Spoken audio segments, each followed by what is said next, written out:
টাকার মুরদ নেই অমনি মেয়েকে বিয়ে দিতে চলে এলো। কি দেখেই যে তোমার সঙ্গে ছেলেটার বিয়ে দিয়েছিলাম কে জানে বাপু। আমি ভুল কি বলেছি মা? ওই দেখ আবার চলে এসেছে। যাবার সময় তো বলে গিয়েছিল এই বাড়িতে আর ফিরবো না। কি হলো বৌমা, তোমার যত রাগ জেদ সব ফুস হয়ে গেল?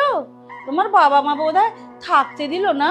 চাইলে আমি থাকতেই পারি, কারণ এটা আপনার যতটা বাড়ি সেরকম আমারও এটাই বাড়ি। কিন্তু আমি আজকে এখানে থাকতে আসিনি।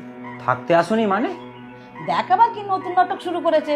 থাকবে না বলে জামা কাপড় গুছিয়ে নিয়ে তো চলে গেছিল। আবার নতুন নাটক না শুরু করলে ঢুকবে কি করে এ বাড়িতে? আমি থাকতে আসিনি। বিয়ের সময় আমার বাবা যে জিনিসগুলো আপনাদের দিয়েছিল সেই জিনিসগুলোই আবার ফিরিয়ে নিয়ে যেতে এসেছি। ফেরত নিয়ে যাবে মানে? ফেরত নিয়ে যেতে মানে ফেরত নিয়ে যেতে। আর তাছাড়া এই জিনিসগুলো তো আপনার পছন্দ না। প্রতিটা দিন এই জিনিসগুলোর জন্য আমাকে কথা শুনতে হতো। আপনি রোজ আমাকে কথা শোনাতেন। দূর বাবা, তোমার বাবা একটা ভালো মিক্সিও দিতে পারে না। কোনো জিনিস একটা ভালো করে করা যায় না। এই যত কম দামি জিনিসগুলোকে এখানে সব দিয়ে গেছে। কিন্তু মা, আমি তো রোজ এই মিক্সিতে কাজ করি, কই অসুবিধা তো হয় না? তোমার বাবা দিয়েছে না, ভালো তো হবেই।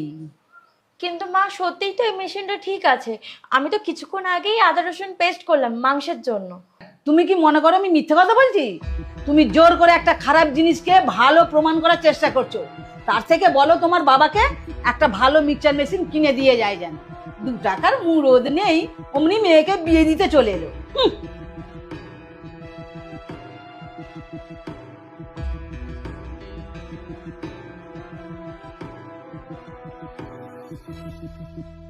দেখো তোমার বাবা কি ওয়াশিং মেশিন দিয়েছে, একটা কাপড়ও ঠিক করে কাচা যায় না। কাপড়ে সব সার্ফের দাগ লেগে থাকে, ভালো করে না কাচা যায় আর না শুকনো করা যায়। কিন্তু মা, আমি তো রোজ আমার জামা কাপড় কাচি, কই কোনো ধরনের তো সমস্যা হয়নি।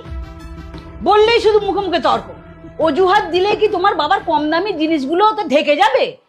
2 পয়সার মুরদ নেই, শুধু মুখে বড় বড় কথা। কি দেখেই যে তোমার সঙ্গে ছেলেটার বিয়ে দিয়েছিলাম কে জানে বাপু।